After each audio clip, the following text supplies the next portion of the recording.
안녕하세요. 이제 곧 초등학생이 되는 아들을 키우고 있는 40대 여자입니다. 아이의 입학이 곧 다가오자 어쩔 수 없이 애아빠인 전 남편이 생각나곤 하는데요. 정말 인생에서 지워버리고 싶은 인간이에요. 두 번 다신 기억하고 싶지 않지만 아들에겐 아빠가 필요한 시기잖아요. 그러다 보니 떠올리기 싫어도 떠오를 수밖에 없더군요. 하지만 다행스러운 점은 아들이 전 남편을 전혀 찾지 않는다는 점입니다. 저 역시 이혼을 결심한 순간부터 지금까지 단 한 번도 후회한 적 없어요. 그러면 어떻게 이혼하게 되었는지 본격적으로 이야기 시작해 보겠습니다. 남편과 전 소개팅으로 만난 사이였어요. 처음엔 솔직히 남편의 외모가 마음에 들었습니다. 몇 번 만나다 보니 다정한 성격도 좋더라고요. 그렇게 2년 남짓한 시간을 만나오는 동안 남편은 한결같았습니다. 항상 저를 아껴주고 사랑해 주었죠. 그런 남편의 모습을 보며 자연스럽게 결혼까지 결심하게 되었고요. 그렇게 남편과 결혼했고 결혼 3년 차 임신을 하게 되어 출산까지 무사히 했어요. 당시 회사에 다니고 있었는데 시간이 흘러 어느덧 육아휴직이 다 끝나가더라고요. 남편과 함께 고민에 빠지게 되었죠. 우선 친정과 시댁 모두 가깝게 살고 있지 않기도 했고요. 양가 부모님 모두 나이가 있으신 터라 아들을 봐줄 만한 기력이 없는 상황이었어요. 복직을 한다면 아들을 하는 수 없이 어린이집에 맡겨야 하는 상황인데 남편과 저는 잘해도 6시가 넘어야 집에 돌아올 테니 아이가 힘들 것 같더라고요. 그렇게 고민이 깊어지던 어느 날 남편이 큰 결심을 한 듯 말하더군요. 다름 아닌 퇴사를 하라고 말이죠. 여보, 내가 생각 많이 해봤는데 그냥 당신 퇴사하는 건 어때?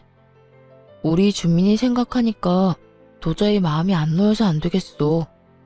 저 어린 걸 아침부터 저녁까지 어린이집에 어떻게 보내? 뭐? 퇴사? 내가 퇴사하면 당신이 너무 힘들어지지 않을까? 아무래도 버는 돈이 적어질 텐데 당신 부담도 커질 테고 말이야. 그래도 내가 한 집의 가장인데 그 정도 부담감은 어깨에 얹고 살아야지. 다른 건 몰라도 돈 때문에 망설이는 거면 그냥 퇴사해. 내가 더 열심히 벌면 되니까. 당신 지금은 이렇게 말해놓고 나중에 딴소리 할 건 아니지? 막 생활비로 눈치를 준다거나 나한테 쓸데없는 돈 쓴다고 핀잔 두면 안 돼? 에이, 당신은 날 그렇게도 몰라? 내가 그런 걸로 눈치나 줄 사람으로 보여? 우리 연애까지 합치면 5년 넘게 보고 살았어. 그 정도 봤으면 나 잘할 텐데. 사람 일이란 건 어떻게 될지 모르는 거니까 하는 말이야. 어쨌든 당신이 그렇게까지 말하니까 나도 진지하게 생각은 해볼게. 더 생각하지 말고 그냥 퇴사해. 애는 엄마가 봐야지 안정감도 느끼고 건강하고 밝게 자라는 거야. 일단 퇴사하고 준민이한테 집중하고 느끼자. 알겠지? 정말 돈 때문에 싫은 소리 할 일은 없을 테니까 그 부분은 걱정도 하지 마. 남편은 이렇게 호언장담을 했고 철석같이 그 약속을 믿고 퇴사했죠. 퇴사 후 집에서 애를 보기 시작했을 때 남편은 노력하는 듯 했어요. 온종일 말도 못하는 아들과 씨름하느라 고생하는 저를 안쓰러워하기도 했고 1시간이라도 더 자라며 퇴근 후에 아들을 대신 돌봐주기도 하고요. 여보, 들어가서 좀 자. 피곤해 보인다. 아니야, 당신도 피곤하잖아. 난 괜찮으니까 당신이나 좀 쉬어. 괜찮기는? 당신 지금 쓰러질 것 같아. 나는 내일 회사 가서 잠시 자면 되지만 당신은 또 하루 종일 애 봐야 하잖아. 그러니까 내 말대로 들어가서 자. 이렇게 다정한 사람이었는데 그런 시간이 그리 길게 이어지진 않더라고요. 고작 아들의 돌이 지날 무렵부터 남편이 변하기 시작했으니까요. 처음엔 가볍게 핀잔을 주기 시작하더라고요. 아니, 집에서 하는 거라곤 애 보고 살림 사는 거 다 아냐? 근데 반찬 꼴이 이게 뭐야? 먹을 만한 게 하나도 없잖아. 남편 말만 들으면 밥상을 아주 무성의하게 차렸을 거라 생각하실 수도 있겠네요. 전혀요. 국은 물론이고 나물에 고기에 생선까지 올린 밥상이었어요.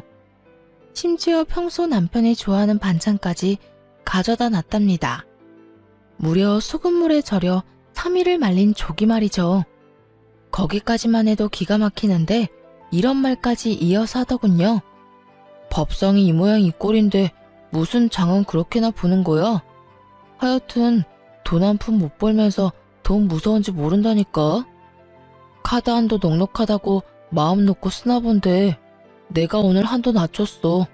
그런 줄 알고 형편에 맞춰서 써.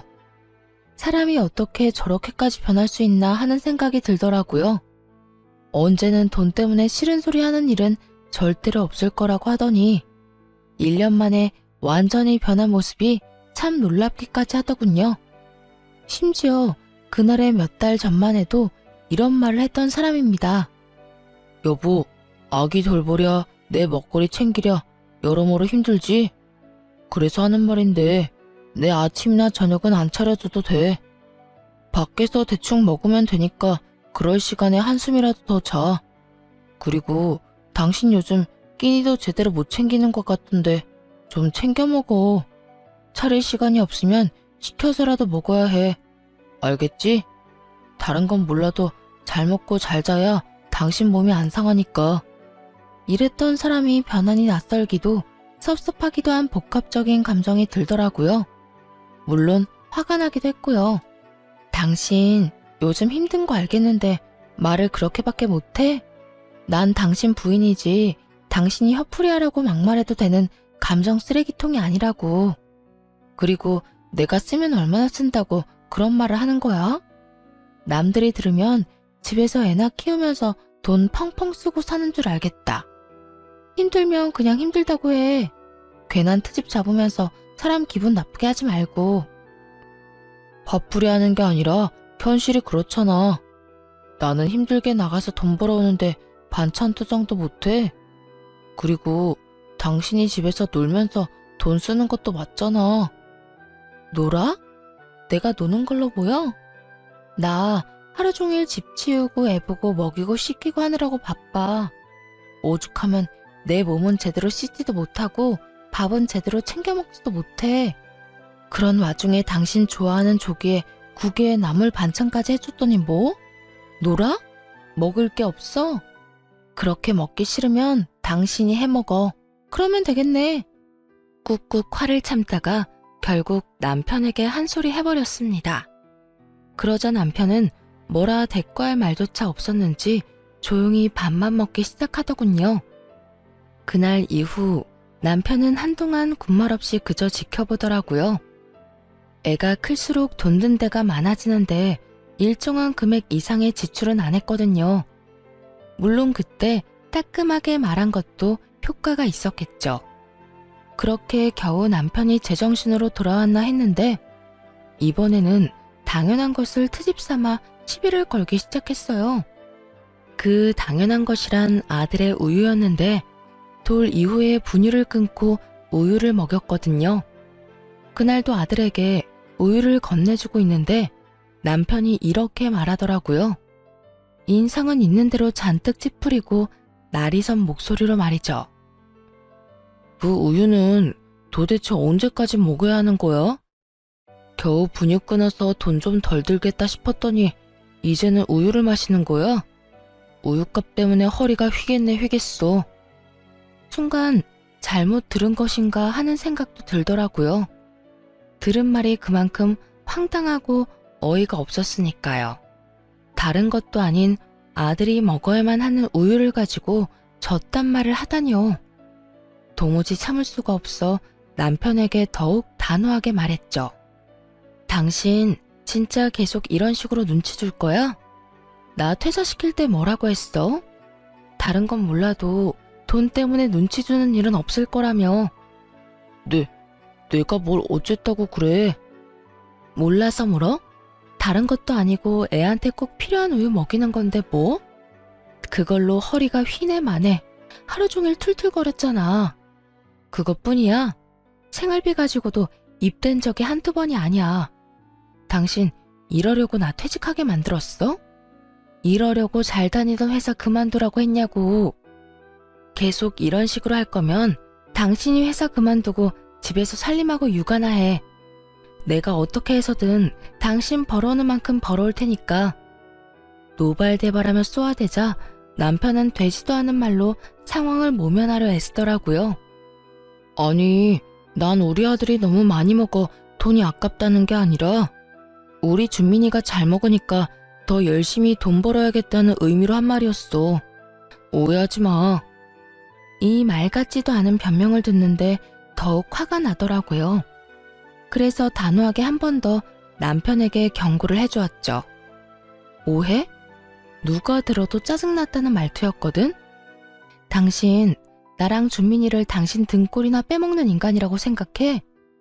그딴 생각 가지고 우릴 대할 거면 당장 회사 그만둬.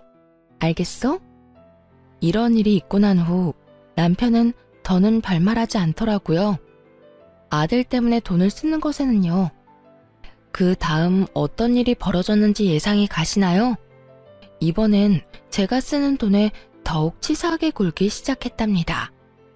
아들을 홀로 돌보느라 고장난 손목을 치료받기 위해 병원에 갔던 날이었어요. 그런데 글쎄 그걸 가지고 잔소리를 하기 시작하더라고요. 당신 오늘 병원 갔었어? 왜? 어디 아파? 아, 손목 아파서. 애가 아직 제대로 못 걸으니까 안 할 일이 많잖아. 무겁기도 하고 말이야. 그래서 그런지 손목이 너무 안 좋아졌더라고. 오늘 병원에 가서 치료도 받고 약도 좀 받아왔어. 뭐? 그까진 일로 병원에 간 거야?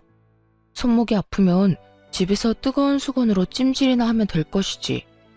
그리고 애가 계속 운다고 안아주니까 그렇게 아픈 거 아니야. 적당히 좀 해. 애 좀 운다고 어떻게 되는 것도 아닌데 뭘 그렇게 극성을 떨어서 괜한 돈을 써? 그 순간 참아왔던 서러움이 폭발하는 기분이 들더라고요. 몸이 아픈데 저딴 식으로 치사하게 나오니 눈물이 다 날 지경이었어요. 다른 것도 아니고 애를 보느라 병이 생긴 것인데 말이에요. 당신은 내가 아프다는데 걱정은 되지도 않아?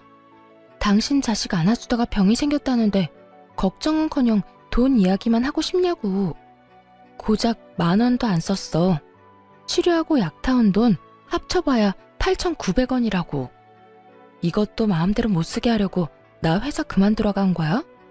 이렇게 내가 쓰는 돈 아까워할 거면서 그때 회사는 왜 그만두게 했어, 왜? 여보, 그런 뜻이 아니야. 아깝다는 게 아니었다고. 남편은 또다시 되지도 않는 변명을 해대려고 했어요. 하지만 더는 그 신뢰감이라곤 하나도 없는 말을 듣고 싶지도 않더라고요. 그래서 남편의 말을 막아버렸죠. 됐어. 당신 하려는 말이야 뻔하고 그 말 믿기지도 않아. 매번 미안하다 그런 뜻이 아니었다고 말하면서 하는 행동은 똑같잖아. 다 됐고 이까지 카드 가지고 가. 그리고 지금부턴 생활비 입금해. 그 돈을 내가 어떻게 쓰든 간섭하지 말란 말이야. 알겠으니까 화 좀 그만 내. 애 놀라겠다. 그쯤 되니 누구 조차고 퇴직했나 헷갈릴 지경이었어요. 남편 때문에 아들에게 뭐 하나 해주는 것도 눈치가 보일 지경이었고 무엇보다 그런 신세가 행복하기는커녕 한탄스럽게까지 했으니까요. 남편은 그날 바로 생활비를 입금해 주었습니다. 넉넉한 돈은 아니었지만 퇴직 이후 처음으로 경제적인 자유가 느껴지더라고요. 하지만 이대로 만족하면 안 된다는 생각이 들었어요. 또 어떤 이유를 대며 남편의 잔소리가 시작될지 모르잖아요. 더는 돈 때문에 이렇게 마음고생하고 싶지도 않았고요. 그래서 아직 쓰지 않았던 퇴직금으로 뭐라도 해보기로 했습니다. 알아보니 무인 아동복 매장이 괜찮은 것 같더라고요. 초기 자본도 가진 돈으로 충분히 될 수 있었고 아들과 함께 일할 수도 있었어요. 그래서 바로 아동복 매장을 열었습니다. 혹시 몰라 남편에게는 비밀로 하고 일을 시작하게 되었어요. 그렇게 시간은 흘러 아이는 어린이집에 가도 무리가 없을 만큼 자랐습니다. 다행히 매장도 자리를 잘 잡았어요. 어느새 매출은 남편에게 받는 생활비를 넘긴 상태더라고요. 그래도 그 돈을 함부로 쓰지 않고 앞날을 위해 차곡차곡 모아두었어요. 이렇게 말씀드리면 엄청난 돈을 벌었다고 오해하실 수도 있는데 워낙 남편이 주는 생활비가 적었던 터라 쉽게 넘길 수 있었어요. 아무튼 남편에겐 계속 비밀로 하면서 생활비가 모자랄 땐 충당하며 살고 있었죠. 그러던 어느 날 친정에서 연락이 왔더라고요. 딸, 어떻게 하니? 너희 아빠 또 수술해야 할 것 같아. 정말? 어떻게 하긴 어떻게 해. 수술하면 되지. 왜? 수술비 때문에 그래? 그렇지 뭐. 수술비가 한두 푼도 아니고 이미 너희 아빠 뒷바라지 하느라 돈도 없어. 이 일을 어쩌면 좋니? 엄마, 돈 걱정하지 말고 아빠 수술 날짜나 잡아. 내가 해결해 줄 테니까. 슬프게도 친정아빠가 수술을 받아야 할 일이 생겨났습니다. 아빠가 이미 오래 지병을 앓으셔서 친정엔 돈이 많이 남지 않은 상황이었어요. 딸 된 도리로 그간 모아뒀던 돈으로 친정에 도움이 되어야겠다는 생각을 했죠. 그렇게 수술 날만 기다리고 있는데 남편놈이 먼저 아빠 이야기를 꺼내더라고요. 이때껏 친정 이야기는 꺼내지도 않던 인간이 어떻게 한 것인지 모르겠지만요. 갑자기 대화를 하자길래 무슨 이야기인가 싶어 들어보니 정말 가관이더군요. 이야기 들었는데 혹시나 해서 하는 말인데 우리 돈 없어. 아니, 난 장인어른 수술비 줄 돈 없어. 그러니까 혹시라도 당신 나한텐 돈 이야긴 꺼내지도 마. 뭐?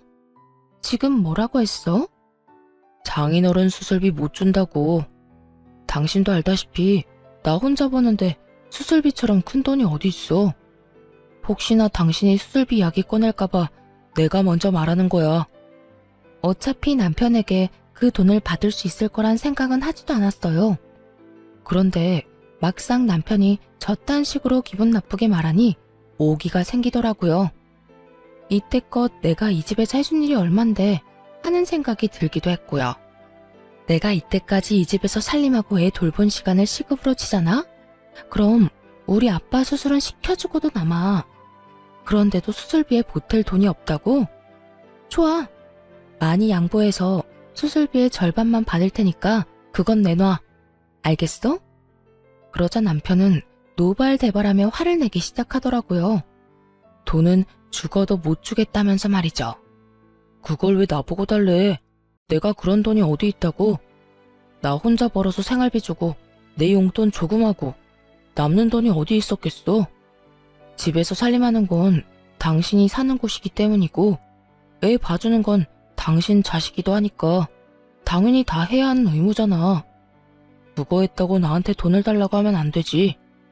그리고 사실상 장인어른이 내 아버지도 아닌데 내가 그 돈을 왜 줘? 아, 그래? 그런데 왜 그 당연한 의무는 나만 가져야 해? 당신도 사람을 부려먹었으면 의무적으로 돈을 내놔야지. 난 어떻게 해서든 당신 주머니에서 병원비 절반을 꺼내갈 테니 그런 줄 알아. 그날 이후 남편은 그까짓 돈이라고 하며 저를 무시하기 시작했어요. 웃기는 건 뭔지 아세요? 무시하는 말과는 달리 돈은 끝까지 안 줬다는 거예요. 수술 날짜가 다가오면 다가올수록 남편 놈은 예민해지더군요. 그 꼴도 보기 싫어 욕이 나오려는데 남편은 귀엽고 험한 말이 나오게 했습니다. 바로 시댁과 관련된 일 때문이었어요. 시모는 연락을 자주 하는 편이 아니었는데 그날은 어쩐 일로 연락을 했더라고요. 남편이 전화를 잘 안 받는다면서요. 어머님, 무슨 일이세요? 그게 우리 아들이 연락이 안 돼서 말이야. 다른 게 아니라 이번에 사준 명품 구두 말이다. 아무래도 한 사이즈 큰 걸로 바꿔야 할 것 같아. 아들이 같이 가주거나 영수증이 있어야 할 것 같은데 연락이 돼야 말이지. 네가 언제 시간 되는지 좀 물어보고 나한테 연락 좀 해주려무나. 기가 막히더라고요. 명품 구두라고 하면 한두 푼 하는 것도 아닐 텐데 그럴 돈은 있으면서 당장 생사가 오가는 수술비는 안 주겠다고 했으니 말이에요. 그날 저녁 여전히 예민한 남편에게 따져 물었어요. 당신 진짜 해도 너무한 거 아니야? 갑자기 왜 이래? 말을 알아들을 수 있게 해야 할 거 아니야. 나 오늘 어머님하고 통화했거든? 당신이 명품 구두 사드렸다며. 사이즈가 작아서 바꿔야 하니 영수증을 주든 직접 오든 하라고 하시더라. 우리 아빠 수술비는 없어도 어머님 명품 구두 사줄 돈은 있나 보네? 그거랑 같아? 다르지. 아주 많이 다르지. 어머님 명품 구두는 사치품이고 우리 아빠 수술비는 생명이 연관된 건데 다르지. 그게 아니라 우리 엄마니까 내 돈으로 뭘 사주든 무슨 상관이냐고. 당신이 이렇게 화낼 필요가 없다는 이야기를 하는 거야. 내가 번 돈 내가 쓰겠다는데 당신 무슨 권리로 이렇게 화를 내? 권리? 지금 권리라고 했니? 당신이 벌어서 쌓은 돈에는 내 몫도 있어. 집안일에 신경 하나 안 쓰고 회사 생활을 평탄히 할 수 있는 이유가 뭐 같아? 당신과 우리 애를 위해 집에서 일을 하는 내 덕이라고. 뭐? 무슨 그런 웃기지도 않은 말을 해. 당신이 번 돈도 아닌데 무슨 당신 몫이 있어? 그래, 당신 아빠 수술비 절반은 줄 테니까 힘들게 일하고 온 사람 괴롭히지 좀 마. 당신이 이렇게 쪼지 않아도 어련히 알아서 줄 테니까. 언제 내가 안 준다고 그랬어? 준다고 그랬잖아. 남편은 적반하장으로 화를 내며 그까지 수술비 준다고 큰 소리를 쳤습니다. 그런 인간에게 상식을 들이대봤자죠. 내 입만 아프겠다는 생각에 대꾸도 안 하고 입을 다물어 버렸습니다. 가정주부는 집안 재산에 아무런 권리도 없다는 사람과 무슨 대화를 하겠어요? 정이 뚝 떨어져 서서히 이혼을 생각하기 시작했습니다. 그러던 어느 날 다 함께 저녁을 먹고 있을 때였어요. 이것저것 골고루 잘 먹는 아들에게 남편이 또 시비를 걸어대더군요. 누굴 닮아서 저렇게 먹어대는 건지. 너 그렇게 먹으면 돼지 돼, 돼지. 당신 지금 애한테 무슨 말을 하는 거야? 잘 먹으면 보기 좋은 거지. 왜 그딴 말을 해? 너무 놀라 황급히 아들의 귀를 막으며 남편에게 조용히 하라고 했습니다. 남편은 그런 저를 한번 흘겨보더니 다시 그 입을 뗐어요. 내가 틀린 말 했어? 살찌면 계속 옷을 새로 사야 하는데 그 돈은 누가 벌어와?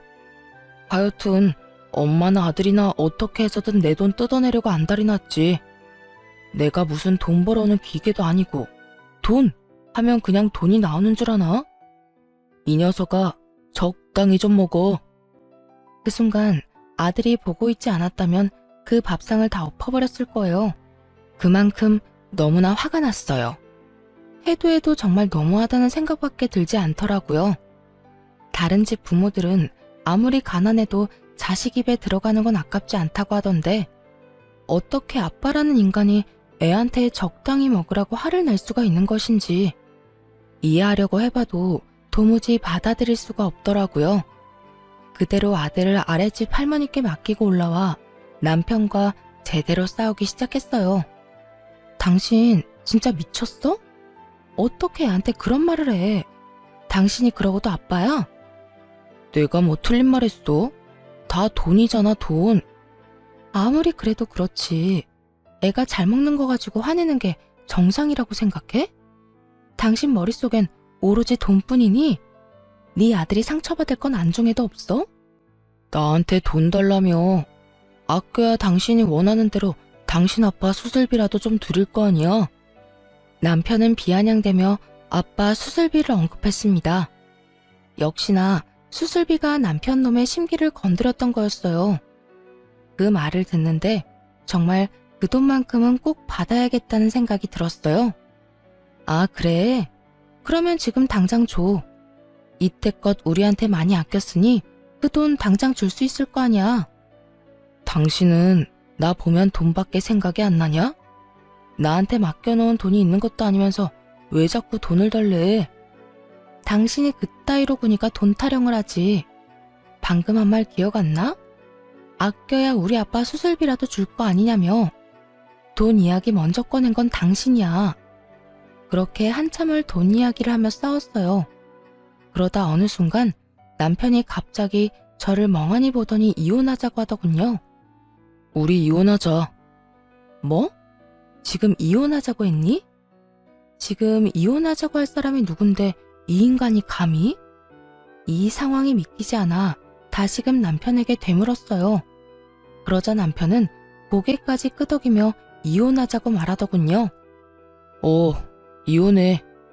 아무리 생각해도 내가 당신 아빠 수술비를 왜 줘야 하는지 모르겠어. 정확히는 내가 왜 당신 친정일까지 다 책임져야 하는 건지 모르겠다고.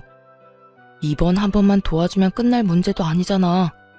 앞으로 이런 일이 일어날 때마다 나한테 돈 타령할 거 아니야?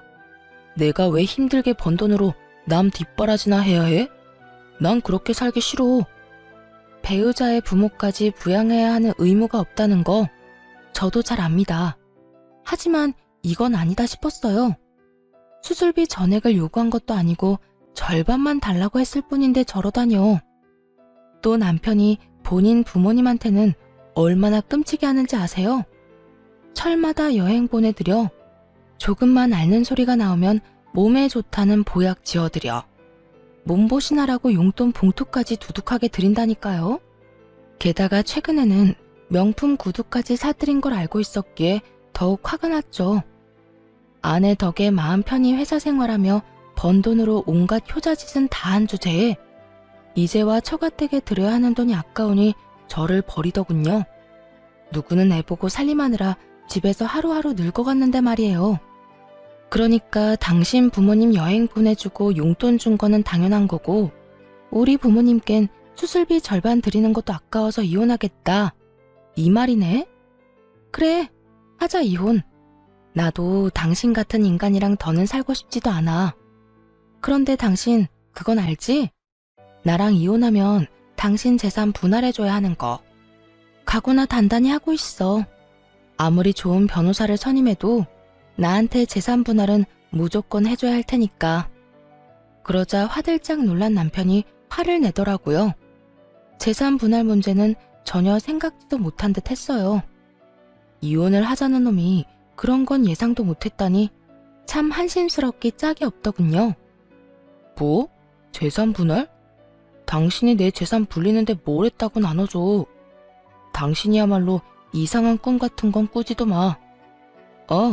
가지고 갈 게 있긴 하겠네. 이 집 살 때 당신이 절반 냈었으니까 집 팔아서 절반 줄게.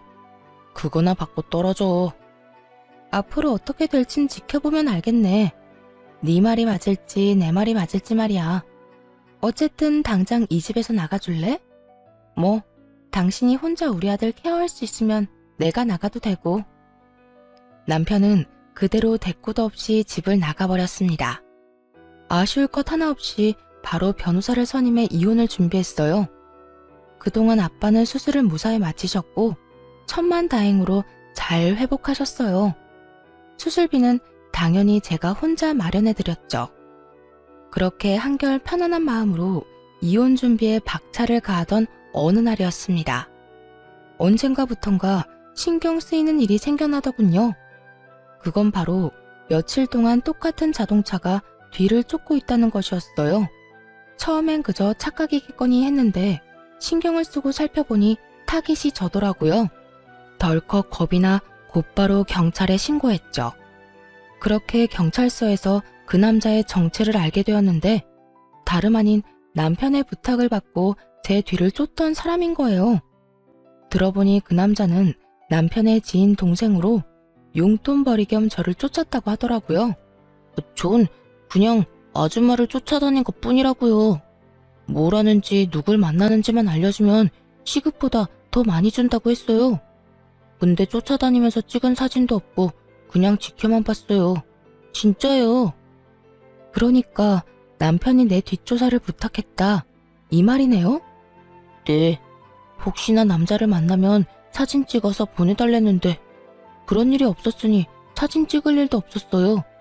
그러니까 저 여기서 좀 나가게 해주세요. 남편의 수가 뻔히 보이지 않나요?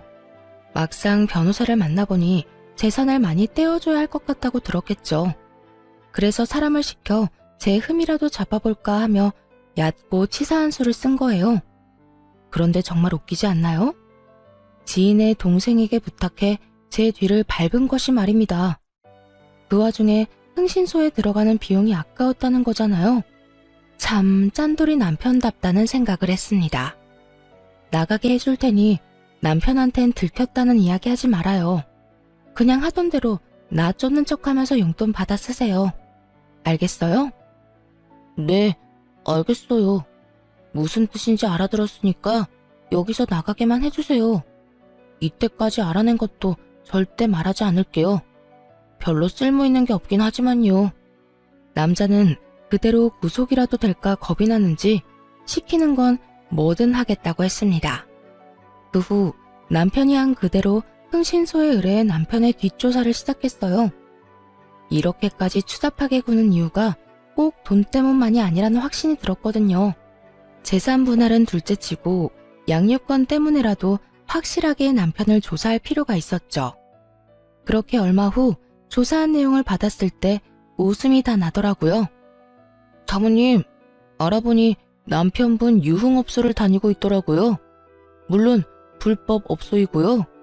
다니기 시작한 건 3년도 넘었고요. 주로 회사 동료들이랑 다니더라고요.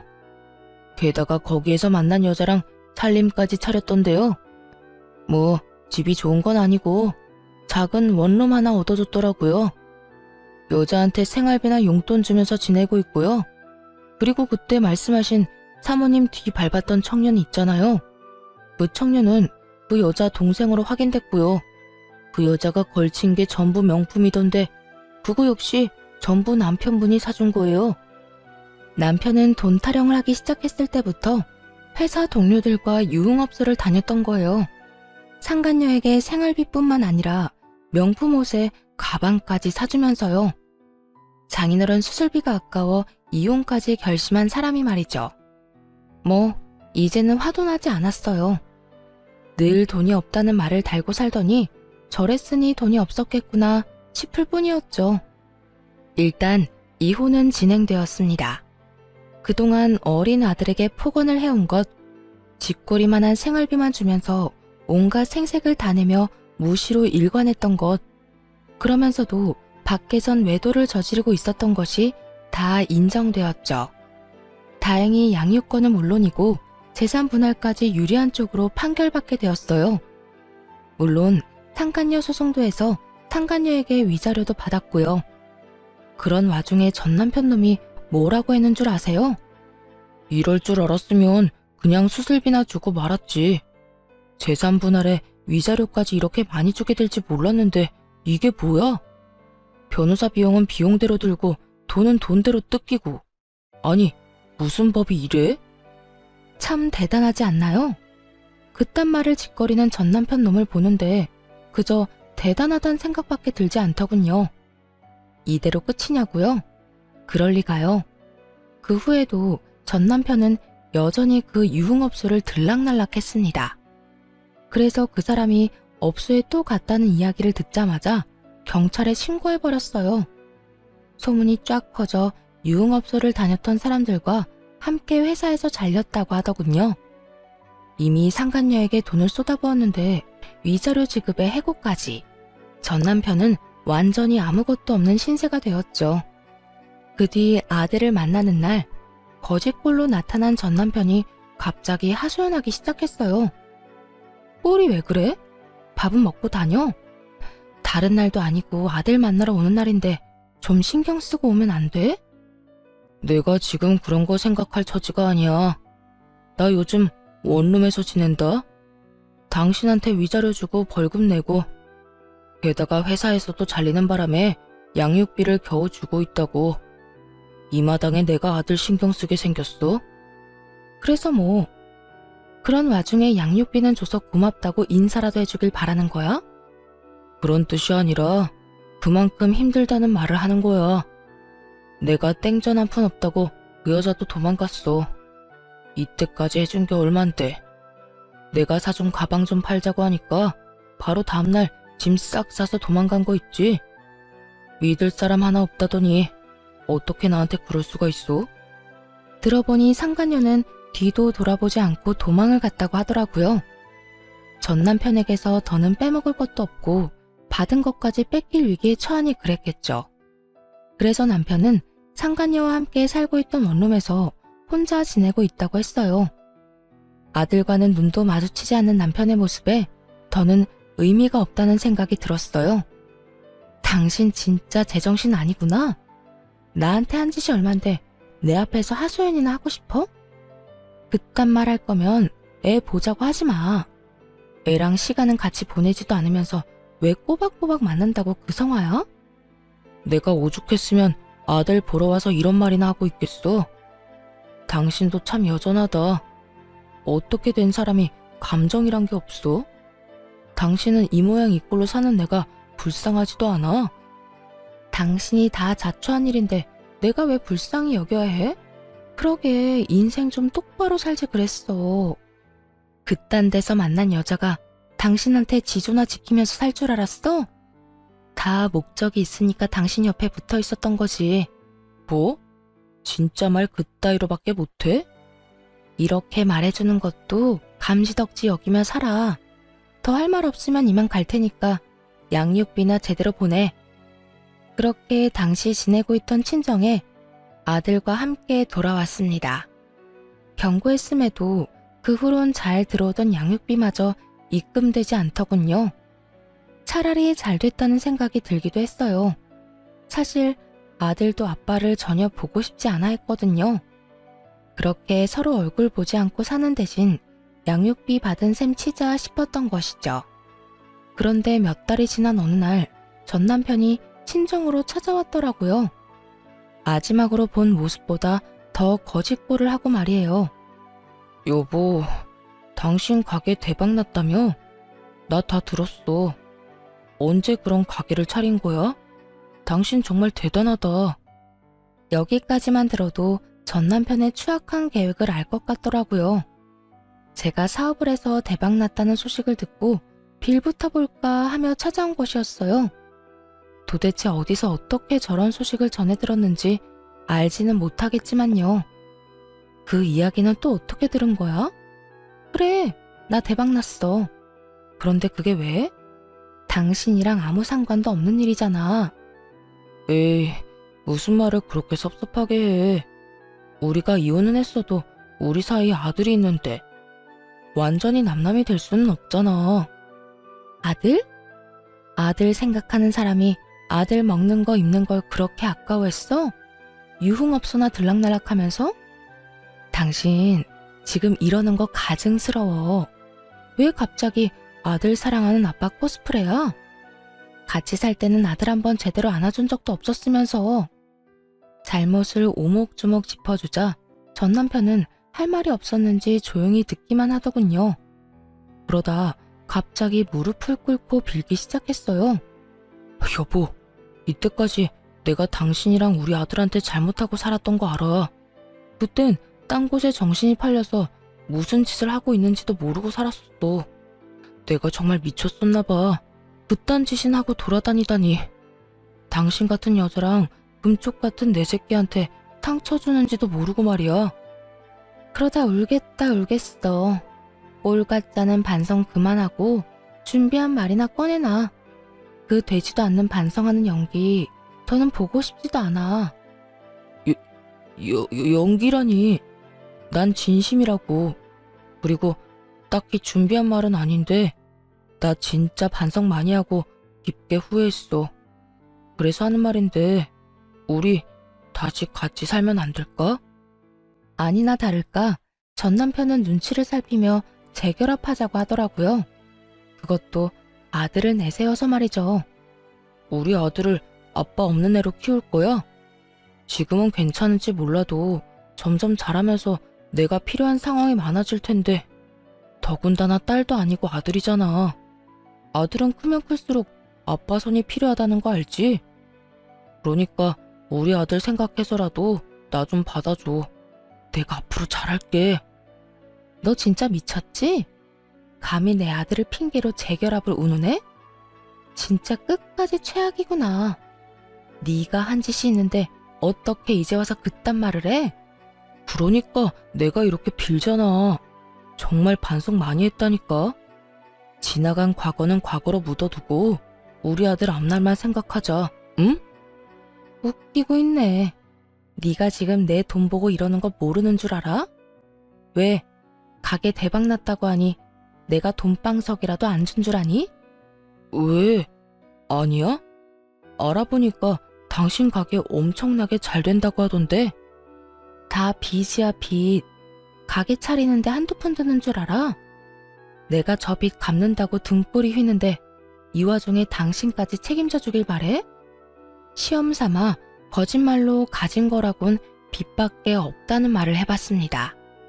그러자 전 남편은 그제야 가면을 벗고 욕을 하며 몸을 일으키더라고요. 그것이 전 남편의 본 모습이었던 것이었죠. 어이씨, 그런 거였으면 진작 말했어야 할 거 아니야. 괜히 시간 낭비만 했네. 하긴 당신 같은 여자가 돈방석에 앉았으면 너도 나도 다 가게 차렸겠지. 게다가 위아래로 훑어보며 비아냥대기까지 했어요. 곧 자신에게 닥칠 앞날을 알지도 못한 채 말이에요. 그래, 이게 당신 본 모습이지. 반성은 개뿔. 그것도 다 연기지? 그래, 내가 반성할 게 뭐 있어? 아니, 당신이 오죽 형편없었으면 내가 나가서 돈 주고 그런 짓을 했겠어? 당신이랑 그때까지 살아준 것만 해도 고맙게 생각하라고. 내가 당신 같은 여자랑 같이 산다고 얼마나 괴로웠는지 알기나 해. 나만 보면 돈 타령해 애는 울기나 하지. 어느 하나 마음에 드는 게 없었다고. 고삐 풀린 망아지처럼 폭언을 뱉는 전 남편에게 참지 못하고 손을 올려버렸어요. 그러자 전 남편은 붉어진 뺨을 어루만지며 발악을 하더라고요. 네가 뭔데 날 때려? 가진 건 쥐뿔도 없는 주제에 네가 뭔데 날 때리냐고. 가진 게 있으면 때려도 되는 거야? 사실은 나 빚 하나도 없어. 또 돈방석에 앉은 것도 맞아. 뭐? 그러면 다 거짓말이란 거야? 차라리 꿈이라면 좋겠다고 생각하는 표정이었어요. 그랬겠죠. 어떻게든 빌붙어 보려고 찾아왔는데 어리석게 거짓말에 속아 다 망쳤으니까요. 심지어 그딴 폭언까지 해댔으니 재결합의 꿈은 이미 저 멀리 사라진 후였죠. 절망 가득한 표정의 전 남편을 보며 더 절망스러운 이야기를 해줬습니다. 당신이 어떻게 반응할지 궁금했거든. 진심으로 반성한 건 맞는지 알아보고 싶기도 했고. 그런데 역시나 어떻게 사람이 한순간에 이렇게 변하냐? 아참, 나 그리고 곧 당신 덕분에 더 큰 돈방석에 앉을 예정이다? 뭐? 그게 무슨 말이야? 당신이 이때까지 안 준 양육비 있지? 나 그거 더럽고 치사해서 안 받으려고 했거든? 그런데 당신 하는 꼴 보니 안 되겠다. 양육비 청구 소송할 거니까 각오해. 이때까지 안 준 거에 앞으로 줘야 할 양육비까지 얹어서 받아낼 테니까. 그러자 전 남편은 또다시 무릎을 꿇고 빌기 시작했습니다.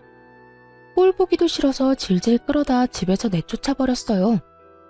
이딴 짓만 하지 않았더라면, 아니 그 더러운 입에 아들을 들먹이지만 않았더라도 더럽고 치사해서 밀린 양육비는 받지 않으려고 했는데 안 되겠더라고요. 전 남편 놈이 저렇게 나오니 하나도 남김없이 다 받아내야 하겠더군요. 그렇게 큰 코 다쳐봐야 두 번 다신 저딴 짓거리를 못할 테니까요. 그 후 지체할 것 없이 양육비 청구 소송을 진행했습니다. 그간 받지 못한 양육비와 함께 일시금 지급까지 받아낼 수 있었고요. 다시 전 남편이 찾아오는 일은 없었지만 간간히 소식은 들려오더라고요. 들어보니 양육비를 주기 위해 전 시댁에 손을 벌렸다가 연이 끊겼다고 하더군요. 그 뒤론 아무 소식도 들을 수 없었어요. 하루하루는 참 길고 고단했는데 돌아보니 세월 참 빠르게도 흘러갔더라고요. 그동안 울기도 많이 울었지만 그래도 참 행복했던 것 같습니다. 저의 가게에서는 이제 아동복뿐만 아니라 성인복도 함께 판매하고 있어요. 또 온라인 사업도 한번 해보려고 구상하고 있는 중이에요. 그리고 눈에 넣어도 아프지 않은 아들은 개구장이 8살이 되었어요. 엄마 사랑해 라는 입에 말을 달고 살 정도로 사랑꾼이 되었는데요. 사랑 고백을 하는 아들을 볼 때마다 그간의 고생이 눈 녹듯 사라지는 기분입니다. 아들은 아빠 이야기를 전혀 꺼내지 않는데 오히려 그래서 더 안쓰럽더라고요. 목욕탕에 간다거나 수영장에 갈 때 이것저것 아빠의 손길과 도움이 필요할 텐데 씩씩하게 혼자 해내는 모습이 대견스럽기도 하고요. 그래서 어느 날은 아들에게 물어봤습니다. 아빠가 보고 싶진 않냐고요. 그랬더니 아들이 이렇게 대답하더라고요. 엄마, 나한텐 엄마가 아빠이기도 해. 그런데 왜 아빠가 보고 싶겠어? 나 기억이 흐릿하지만 아빠가 엄마랑 나한테 말이랑 행동 함부로 했던 거 기억나. 이혼하고 만나러 왔을 때도 나보고 웃어준 적 없었잖아. 그런 사람이 아빠라면 차라리 안 보고 살고 싶다고 생각했어. 실제로 안 보니까 더 좋았고. 그러니까 엄마, 내 걱정은 하지 마. 난 이제 엄마가 행복했으면 좋겠어. 대견하고 안쓰러운 만큼 아들을 더 많이 사랑해주고 아껴주려고 합니다. 앞으로도 아들과 함께 잘 살아가기 위해서요. 다들 응원해 주실 거죠? 이로써 저의 사연도 끝이 났네요. 주변에 저와 같은 이유로 이혼을 고민하고 있는 분들이 많이 계시더라고요. 맞벌이 부부도 그들만의 고충이 깊겠지만 집에서 독박 육아하시는 분들의 고충도 정말 이루 말할 수 없이 깊겠죠. 직접 겪어봤으니 너무나 잘 알고 있습니다. 처음엔 고맙다던 남편이 내 노력을 당연하다고 치부해버리는 일이 많더군요. 집에서는 살림하랴 애 보느라고 몸이 나만하질 않는데 말이에요. 집안일하고 육아하느라 돈을 벌지 못하는 것이 죄는 아닙니다. 가정주부, 한 아이의 엄마라는 직업이 얼마나 대단한 것인지 우리는 알고 있잖아요. 그러니까 기죽지 말고 할 말은 하고 내 권리는 찾아가면서 집에서 일합시다. 꼭 이 말을 해드리고 싶었어요. 다들 화이팅입니다. 긴 글에 함께 해주신 분들 감사합니다.